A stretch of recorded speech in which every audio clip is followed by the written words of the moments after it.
친한 목사님이 있는데요. 목사님 교회에 청년이 딱 두 명 있습니다. 한 명은 그 목사님과 쌍둥이 동생이에요.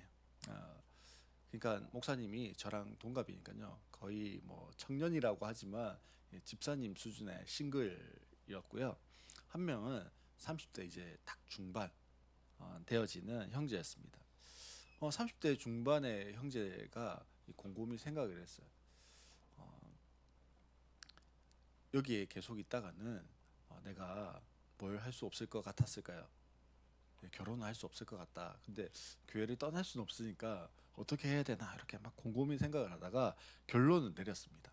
그래서 내린 결론이 알아보니까 크리스찬 소개팅 앱이라고 하는 게 있다. 이런 신박한 게 있더라. 그래서 어떻게 해야 될까요? 그 앱에 가입해가지고 거기서라도 좀 자매를 만나봐야 되겠다. 뭐 이런 생각을 했습니다. 그래서 스스로라도 솔로 탈출을 해야지. 뭐 이런 생각을 했는데 목사님에게 넌지시 이야기를 했더니 목사님이 돌아온 대답이 야, 좀 기다려라. 기도하고 기다려라. 이래가지고 이 형제가 엄청 또 순종을 잘합니다. 그래서 기다렸어요. 속으로는 이런 생각을 했습니다. 아니 목사님 현실적으로 보면 당장 저 소개팅 앱 깔아가지고 좀 사람을 만나야죠. 그게 진짜 빠르고 확실한 방법 아닙니까? 그런데 차마 그렇게 말은 못했어요. 그러다가 어느 날 목사님이요 이렇게 이야기를 한 거예요. 야 누구야 소개팅 한번 해볼래? 목사님이 그럴 분이 절대 아닌데 깜짝 놀랐습니다. 좀 의아해하긴 했지만 그래도 목사님 소개팅 해준다고 하니까 그렇게 하기로 했습니다. 사실요 이 이야기가 저기 이제 계시는 우리 이지수 사모님의 오해에서부터 시작되어졌어요. 목사님 쌍둥이 동생이 소위 말하면 영어 1타 강사입니다. 그래서 어, 우리 서진이 서영이 좀 영어 수업을 어떻게 좀 해주면 좋을까 뭐 이거를 이제 상담을 하려고 주일날 오후에 한동안 우리 서유리를 그 집에 보냈었거든요. 그래서 이제 같이 다 갔어요. 다 같이 갔는데 어, 그 사택이 제일 꼭대기층에 있고요. 예, 교회가 3층인가 4층에 있어요. 그래서 올라가다가 먼저 교회를 문을 열었는데 두 명의 형제가 이렇게 딱 앉아 있었습니다. 한 명은 목사님 동생 청년이었고 또 한 명은 그 30대 중반의 형제였어요. 근데 집사람이 저희 동기 목사님이 앉아서 이야기하고 계신 줄 알고 그 형제를 많이 쳐다봤어요. 그랬더니 그 형제도 저 모르는 분이 왜 나를 많이 쳐다보지 뭐 이렇게 하고는 황당해 하고 있었는데 올라가서 이제 서진이 서영이 이제 영어 상담을 다 하고 아까 봤는데 그 형제가 혹시 그분이 이제 우리 동기가 아니냐 했더니 사모님이 아니 이 교회 청년이 두 명 있는데 그 중에 한 명이다 이렇게 이야기해가지고는 그러면 마침 아는 자매가 있는데 그 자매를 소개시켜 주면 좋겠다 해가지고는요 소개를 시켜줬습니다. 그렇게 해서 그 형제와 자매가 만나게 되어졌고요. 결국은 이 두 형제 자매가 결혼까지 하게 되어졌어요. 예. 그리고 나서요, 이제 결혼을 하는 과정, 그리고 결혼을 하고 나서 정말 하나님이 가장 알맞은 그런 배필을 마련해 두셨구나. 그것을 알게 되어졌고요. 이제는 이쁜 공주님을 낳아가지고 지금 잘 지내고 있습니다. 사람들이 때로 나의 배우자가 어디 있을까 뭐 이런 고민을 할 때가 있습니다. 정말 있기는 한 걸까? 의심이 들 때도 있습니다. 왜냐하면요, 내 눈앞에 지금 안 보여요. 근데 내가 만날 수 있는 상황도 안 되는 것 같아요. 그렇기 때문에 내가 좀 가늠할 수 있으면 저 분 중에 내 배우자가 있겠다 싶으면 좀 그래도 나을 건데 아무도 없어요. 전부 다 형제밖에 없고 뭐 형제도 없는 뭐 이런 상황이면 예, 내 배우자는 도대체 어디 있을까? 뭐 그렇게 충분히 생각할 수 있겠죠. 오늘 본문은요. 그 이삭의 아내를 구하는 내용을 기록하고 있습니다. 아브라함이 하나님의 언약의 자녀인 이삭의 결혼이라고 하는 것에 상당한 신경을 썼던 것 같습니다. 뭐 여러 가지 이유가 있겠죠. 뭐 백세 얻은 귀한 아들이니까 결혼에 신경을 썼을 수도 있는데 첫 번째 이유를 생각해 보자면 첫째 아들이 있었는데요. 이스마엘입니다. 이 이스마엘의 결혼이 많은 영향을 주지 않았을까 생각할 수 있습니다. 창세기 21장 21절 말씀을 보면 이렇게 기록하고 있는데요. 그가 바란 광야에서 살 때 그의 어머니가 그에게 이집트 땅에 사는 여인을 데려다가 아내로 삼게 하였다. 여기서 그는 이스마엘이에요. 그리고 그의 어머니는 아브라함의 그 후처였던 하갈입니다.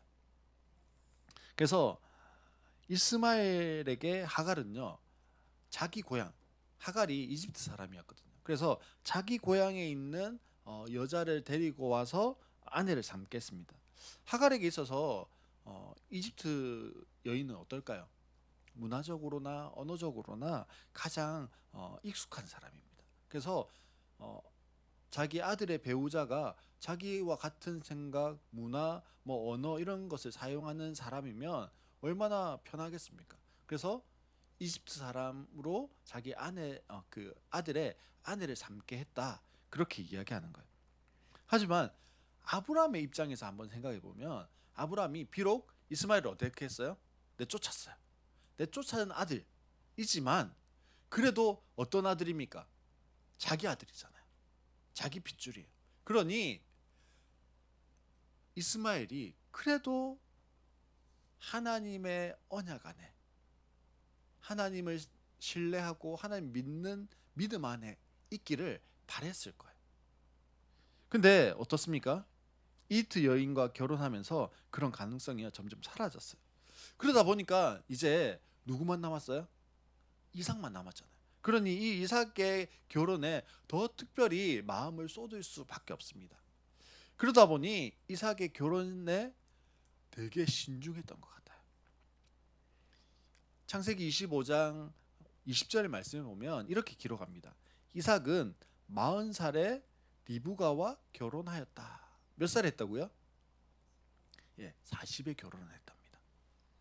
이삭이 40 될 때까지 그럼 뭐를 안 시킨 거예요? 결혼을 안 시킨 겁니다. 왜 그럴까요? 주위에 결혼시킬 여자가 없었을까요? 아니겠죠. 아브라함이 마음만 먹으면 가나안 족속 중에서 결혼하자고 하는 사람들이 줄을 서 있을 수도 있습니다. 왜요?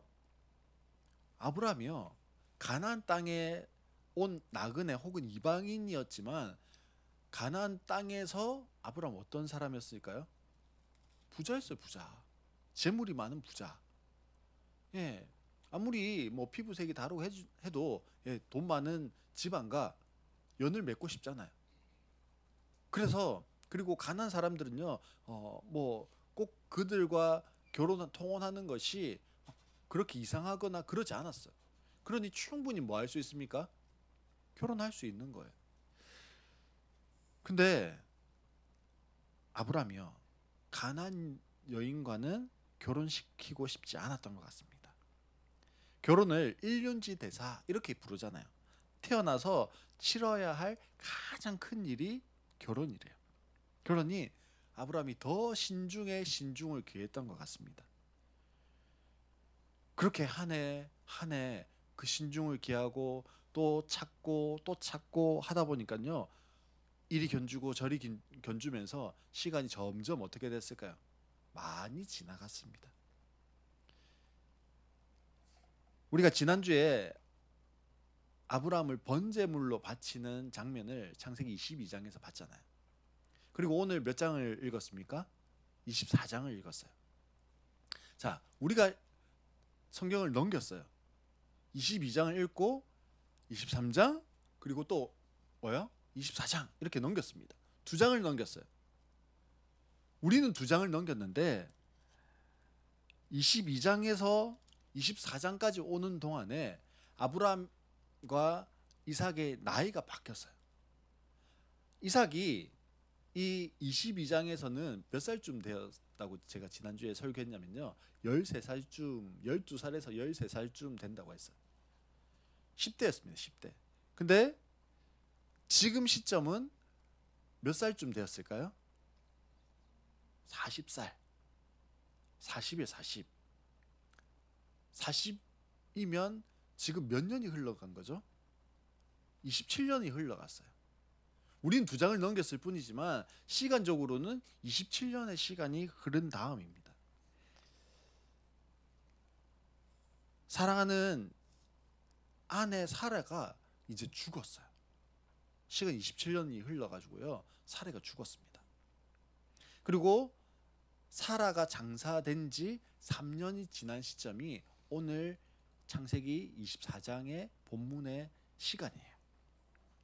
아브라함이 더 이상은 아들 이삭의 결혼을 늦출 수 없다라고 생각했던 것 같습니다. 그래서 오늘 본문이 등장한 겁니다. 아브라함이 가장 믿을 수 있는 하인, 자신과 같은 마음으로 이삭의 아내를 찾을 수 있는 사람, 아브라함이 직접 갔다면 선택했을 것 같은 그 며느리를 선택할 수 있는 아브라함이 누굴까요? 이 늙은 하인이었습니다. 그래서 그 하인을 보내는 거예요. 그러면서 이 하인에게 말합니다. 37절에 너는 내 아들의 아내가 될 여인을 내가 사는 가나안 땅에 있는 사람의 딸들에게서 찾지 말고라고 그렇게 이야기해요. 지금 어디 살고 있다고요? 가나안 땅에. 근데 거기에서 찾지 말아요. 왜 거기에서 찾지 말라고 했을까요? 그러면 아브라함에게 이 가나안 족속이라고 하는 것은 어떤 의미일까요? 아브라함에게 가나안 족속이라고 하는 것이요, 그 속에서 함께 살고 있긴 하지만 결코 어울릴 수 없는 관계, 하나님이 기뻐하시지 않는 관계, 가까이 하기를 원하지 않는 관계가 바로 이 가나안 족속이라는 거예요. 그래서 가나안 족속의 땅에 살고 있지만 가나안과 동맹을 맺고 통혼을 해야 해서 하나가 되려고 하는 시도 자체를 안 했다라는 겁니다. 그만큼 가나안 땅과 무엇을 두었을까요? 거리두기를 하고 있는 그런 관계가 가나안 족속입니다. 그러니 아들 이삭을 가나안 족속의 딸과 결혼시키는 것을 할 수 없었습니다. 그래서 자기 고향 아버지의 집 친족 중에서 며느리를 찾아오라고 그에게 맹세를 다짐시킵니다. 두 번째는요, 나의 아버지 집 나의 친족에게로 가라고 이 하인에게 명령합니다.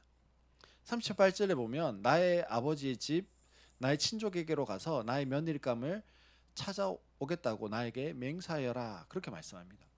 자, 여기에서 질문이 하나 생기는데요. 창세기 12장 1절 아브라함 부르시잖아요. 그때 하나님 뭐라고 말씀하시냐면 너는 내가 살고 있는 땅과 내가 난 곳과 너의 아버지의 집을 떠나서 내가 보여주는 땅으로 가거라, 이렇게 말씀하셨거든요. 이 말씀은 아브라함이 살던 고향 아버지의 집을 떠나야 할 대상이라고 말하는 거예요. 왜냐하면 그곳이 우상 숭배를 하고 우상을 만들어서 팔아서 부를 가졌던 그런 곳이기 때문에 그래요. 더 이상 그런 삶과 결별하기 위해서 바빌로니아의 우르를 떠나라고 하는 말씀하셨어요. 그런데 다시 그곳에 가서 이삭의 아내를 구해오래요. 말이 안 맞잖아요. 그런데 창세기 24장 10절에 보면 아람 나하라임을 거쳐서 나홀이 사는 성에 이르렀다, 이렇게 말씀이 되어져 있습니다. 아브라함은 우르에서 떠나서 그 다음에 어디로 갔냐면 하란으로 갔습니다. 거기서 잠시 살다가 아버지 데려가 죽자 다시 길을 떠나서 가나안 땅으로 간 거예요. 그런데 10절에 보니까 나홀이 사는 성, 이곳이 어디냐면 바로 하란이었습니다. 아브라함은 셈족이 모여 살고 있던 그리고 자신의 친족에게서 이삭의 아내를 찾도록 합니다. 합리적이고 이성적이었던 이 하인 엘리에셀이 아브라함에게 질문을 하죠. 39절에 보면 뭐라고 질문하냐면 며느님이 될 규수가 저를 따라오지 않겠다고 하면 어떻게 해야 합니까? 뭐 당연한 질문이에요. 뭐 보쌈해서 올 수도 없는 거잖아요. 엘리에셀이 보기에 아무리 이삭의 아내로 너무 적합하다 생각해도 나는 그 먼 곳까지 못 갑니다. 싫습니다. 남편 될 사람 얼굴도 한번 안 보고 결혼할 수 없습니다. 그럴 수도 있잖아요. 지금 그걸 걱정하면서 묻고 있는 거예요. 그때 아브라함이 말합니다. 40절에 내가 섬기는 주님께서 천사를 너와 함께 보내셔서 너의 여행길에서 모든 일이 다 잘되게 해주실 것이며 내가 내 아들의 아내 될 처녀를 나의 친족 나의 아버지 집에서 데리고 올 수 있게 도와주실 것이다. 지금 뭐라고 하는 거예요, 아브라함이? 만사형통할 거야. 그렇게 이야기하는 거예요. 아브라함은 어떤 믿음이 있기에 이렇게 고백할 수 있을까요? 어떻게 천사를 보내셔서 여행기를 지키시고 도우실 것을 믿고 확신할 수 있었을까요? 우리 성도님들은 그게 가능하세요? 내가 하고 있는 일에 이런 확신과 믿음으로 잘 될 거야. 하나님 지켜주실 거야. 그렇게 반응하실 수 있습니까?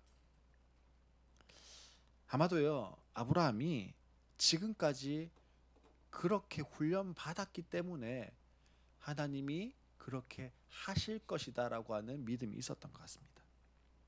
하나님 아브라함을 처음 우르에서 불러내셨지만 가나안에 흉년을 주시고 이집트로 가게 하셨고, 그때 갔을 때 이집트에서 자신의 아내를 누이라고 속이며 어려움에 처하는 경험을 했고요. 조카 롯과의 결별을 했고, 멜기세덱의 축복을 받고요. 이스마엘이 출산하고요. 할례와 이삭의 출산에 대해서 약속하셨고요. 소돔과 고모라의 사건을 보게 되어졌고요. 아비멜렉의 사건을 경험하게 했습니다. 이 모든 것들을 통해서 하나님께서 아브라함의 삶을 온전히 주관하고 계신다라고 하는 것을 알게 하셨을 거예요. 더욱이 하나님께서 거듭해서 약속하신 끝에 태어난 아들 이삭, 각별히 쏟아부었던 그 하나님의 보살핌은요, 모리아산 번제단 사건을 통해서 더욱더 확실하게 되어졌습니다. 지금까지 하나님께서 아브라함을 훈련시켜 오셨어요. 믿음의 훈련, 신뢰의 훈련을 하게 하셨습니다. 사랑하는 성도 여러분, 혹시 우리에게 하나님 훈련하고 계시는 중입니까? 와, 하나님 훈련 너무 좀 빡신 거 아닙니까? 언제까지 훈련되어져야 되죠? 그런 생각이 드십니까? 믿음의 사람이었던 아브라함 몇 년 동안 훈련을 받았을까요? 하준아, 아브라함은 몇 년을 훈련 받았을까? 평생. 맞아요. 근데 뭐 아브라함 그래도 숫자로 한번 하면 170살까지 살았는데 170년? 150년. 예. 시에라, 아브라함 몇 년 동안 훈련을 받았을까?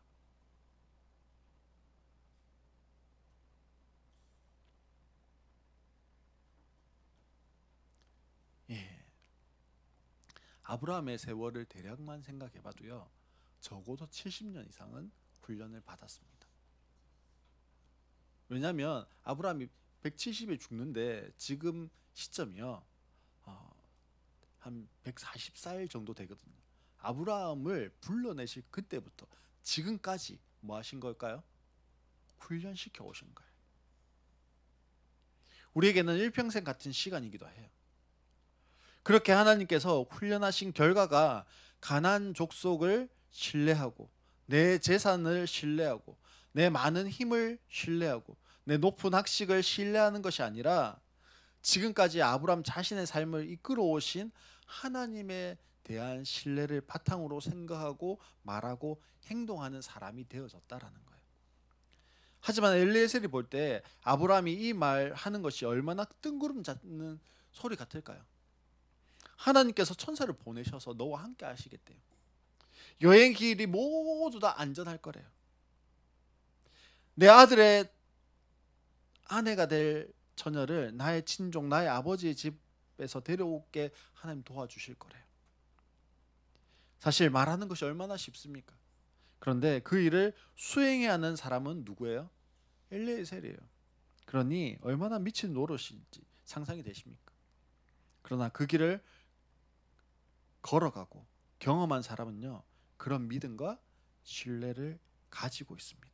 그래서 그렇게 인도하실 것을 믿는 믿음도 함께 있는 거예요. 저희가 공유교회를 하잖아요. 공유교회를 하기 위해서 신열교회 정민교 목사님을 처음 만났습니다. 두 목사님이 앉아가지고요, 저 밖에 테이블에 앉아서 한 2-3시간 이런저런 이야기를 했습니다.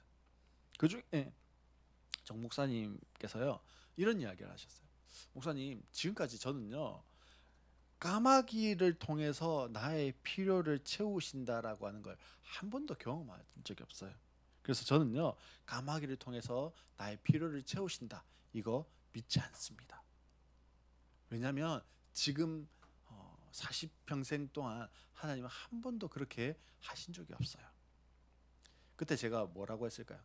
빙그레 웃었어요. 그러면서 한마디 했습니다. 목사님, 이제 개척하시면 종종 경험하실 겁니다. 그랬더니 정민고 목사님 그랬어요. 진짜 그럴까요? 그리고 2년 정도 지나고 난 다음에요, 정민교 목사님 저에게 이렇게 하셨어요. 목사님, 정말 신기하게 하나님께서 까마귀를 보내셔서 이 사역이 이어지도록 하십니다. 제가 정민교 목사님에게 종종 경험하게 되실 겁니다.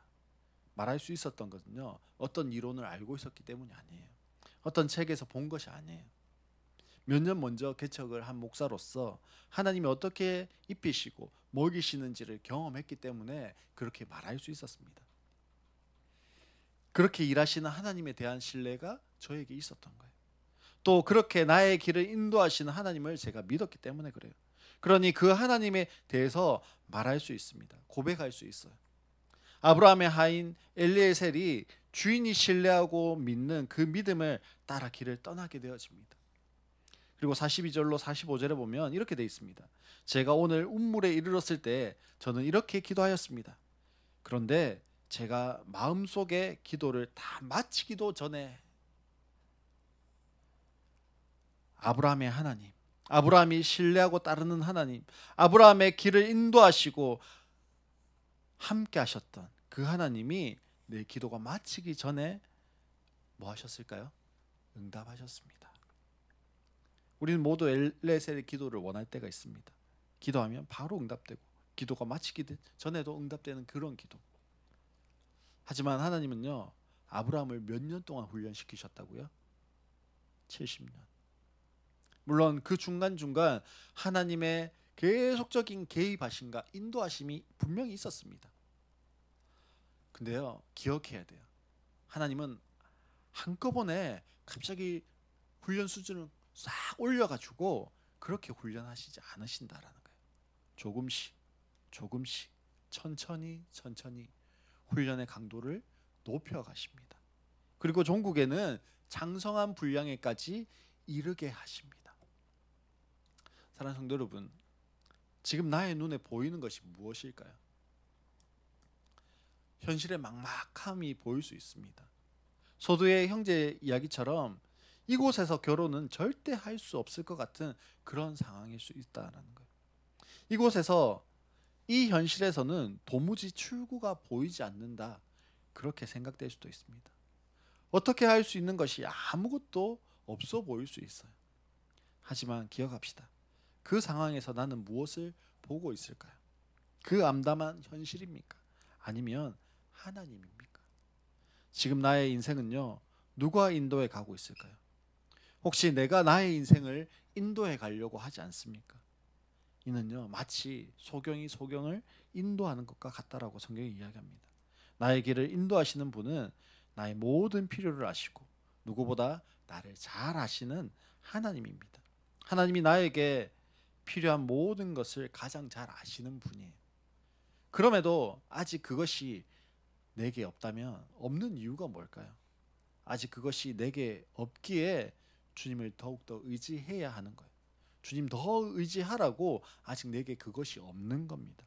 내 필요에 따라 주님을 의지하고 하지 않는 차원을 넘어설 때까지 그것을 우리에게 훈련시켜 가고 계신다라는 거예요. 근데요, 그 훈련의 시간을 버티는 것이 쉬울까요? 견뎌나가는 거 쉽습니까? 그 길을 지금 버텨가고 있는 중이라면 어떤가요? 숨이 막힐 것 같지 않던가요? 제가 가만히 저의 삶을 한번 돌아봤어요. 저에게도 그런 시간이 있었거든요. 제가 대학교를 졸업하고 어머니 돌아가시고 신학대학원을 준비할 그때였습니다. 재정적으로 너무 어려웠어요. 한번 이야기한 것처럼 집에 전기가 끊기고 냉골에서 살아야 했었어요. 당장 차비할 돈이 없었습니다. 그러다 보니 심적으로도 너무 힘들 때였습니다. 그때 제가 할 수 있는 게 뭐 있었을까요? 아무것도 없더라고요. 재정도 없고 심적으로도 어렵고 할 수 있는 거 아무것도 없는 그때 제가 할 수 있는 유일한 한 가지가 있었습니다. 그건요, 하루를 시작하면서 하나님께 가서요 그냥 1시간 정도 펑펑 우는 거였어요. 다른 기도할 힘도 안 생기더라고요. 그래서 그냥 하나님 앞에 가서 울었어요. 울고 싶은데 사실 집에서 울 수는 없으니까요 울 장소를 찾았습니다. 그렇게 찾았던 장소가 고신대에 가면요 기도실이 있어요. 기도실이었어요. 기도실에 들어가가지고 그냥 1시간 동안 펑펑 울다가 도서관 올라가서 공부를 했습니다. 다른 기도를 할 수 없기 때문에 그냥 울었어요. 그렇지 않으면요 도무지 하루를 살아갈 수가 없었어요. 하나님 앞에서 우는 시간, 그것이 우리의 훈련을 버티는 힘이고요, 우리의 훈련을 넘어설 수 있는 힘이 됩니다. 사랑하는 성도 여러분, 하나님의 훈련 가운데 있습니까? 숨이 멎을 것 같은 그 답답한 가운데 있습니까?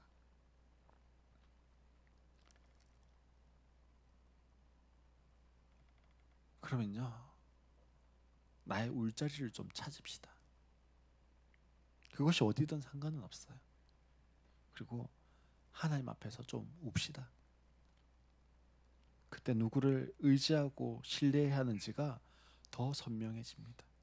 하나님 앞에 울 때 누가 나의 길을 인도해 가시는지가 더욱더 뚜렷해집니다. 오늘 나는 누구를 신뢰합니까? 오늘 나는 무엇을 신뢰합니까? 오늘 나의 길을 인도하시는 것은 무엇입니까? 오늘 내가 웃는 것이 무엇 때문입니까? 오늘 내가 슬퍼하고, 오늘 내가 낙심하고, 오늘 내가 고통하는 것이 무엇 때문이에요? 하나님은 우리 눈에 보이지 않습니다. 하나님은 우리 손에 잡히지 않아요. 하지만 하나님이 나의 길을 인도하고 계십니다. 하나님이 나의 모든 필요를 알고 계십니다. 그 주님을 신뢰하고 인도함을 받고 나아가는 한 주간이 되기를 주님의 이름으로 축복합니다.